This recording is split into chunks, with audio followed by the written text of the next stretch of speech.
What's the first place? More than 3 million businesses Head west, then turn left. officially registering with the state last year. An elderly care facility. This is supposed to be a construction company. Now we're heading to a spa.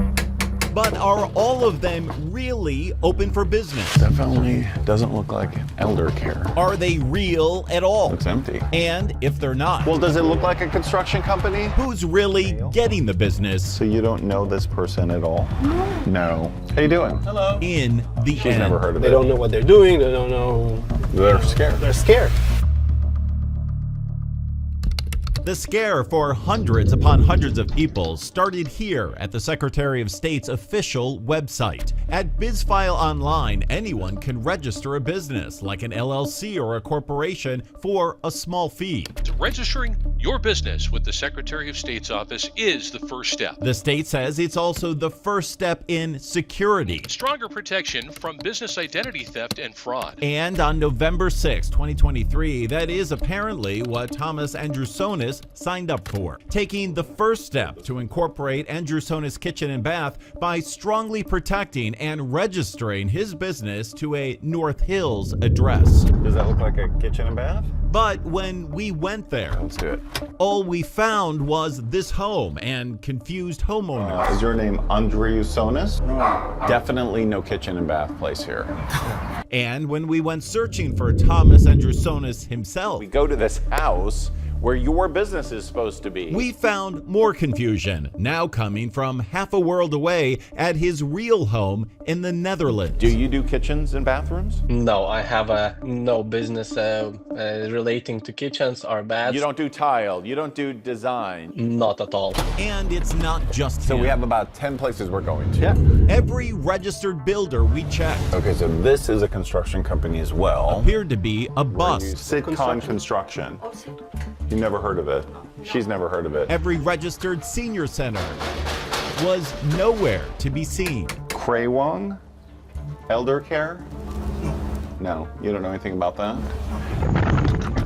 Even 3 companies here, It's a lot of businesses for one building. a delivery, a transportation, and a construction company, all registered to this one address, It's empty. was nowhere to be found.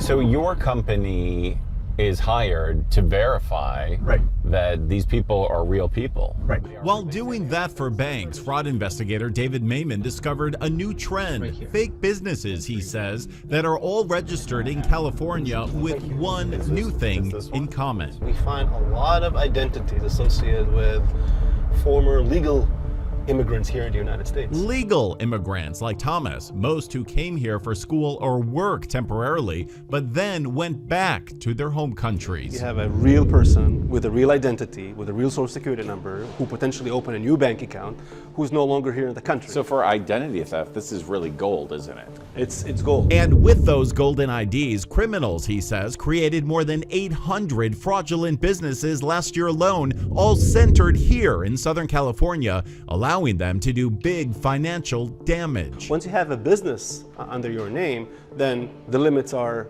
way higher. And you can definitely aim for bigger loans, so to speak, for the businesses. Now it's gone through the roof. And now it's going through the roof. It is once ruined my life. If I While never her get a business car. spending was going through the roof, at what Mayman calls a fake construction company registered by the state in Van Nuys. There's no business here. This former Penn State student's credit was going out the window. From her home all the way in Thailand, she discovered her credit report was listing 30 accounts with thousands of dollars worth of charges. Before this thing happened, my credit score at least 800. Now what's your credit score now? 419. So your credit score was almost cut in half. Yes, it's a big deal. And I was a bit in disbelief. Thomas couldn't believe that Bank of America filed suit against him for more than $45,000 that he says he never spent. This was very weird to hear, considering that how easily the bank gave out the loan, how easy it was to fake my ID documentation. It's made easy, Mayman says, because registering these businesses with the state makes the businesses seem real. And you can do it just like that, That's correct. just for a small fee. Yep.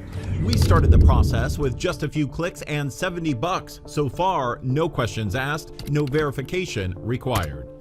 California Secretary of State Shirley Weber oversees all of this, but wouldn't sit down with us to talk about her system and these issues. Anyone can do it on their own or go on the internet and pay $200 or $300 maybe and set it up, and there you have it. Is that part of the problem? Under regulation on a lot of things is a lot of the problem. In LA County, it's just one part of the 2,500 ID theft cases detectives saw last year, victimizing thousands more along the way. You've seen people become suicidal. Become suicidal, yes. It's heartbreaking. Totally heartbreaking. And heartbreaking to many indirectly, like the woman here we found at this address. I'm looking for YJ Pharmacy. She's been getting mail for another business Mayman identified as fake for months. Please don't live. He doesn't live here, yeah. And wondering what returning to sender may bring back to her. He's Roan, your mailbox. She asked whether these are bad people and what could possibly happen to her. And that She's one of the victims, isn't she? Definitely. So if we can find about 10 in one day, do you think the state should be finding more of these every day, every week, every month, every year? I think the state could find way more than just 10 businesses over one day.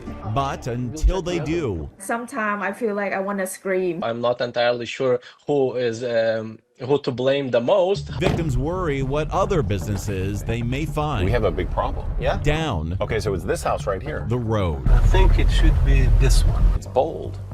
It's bold, they have nothing to lose, and the probability of detection is pretty low. The probability of detection does appear to be low. Again, the Secretary of State, Shirley Weber, would not speak with us directly. Her office says it's not their job to spot fraud on the front end, even though her office also says they do use fraud prevention tools, but they wouldn't elaborate.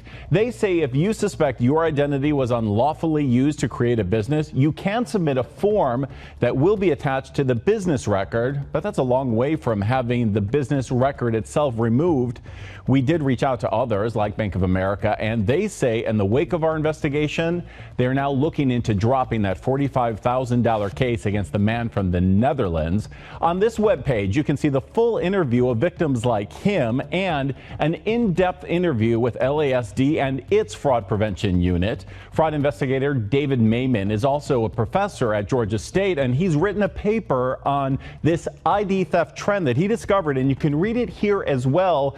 And you can also see a map we've created to see how close any of these businesses are to your home. At any time on any story, please let us know what you think from the Send Tips button at the very top of this page. I'm Ross Palumbo, CBS LA.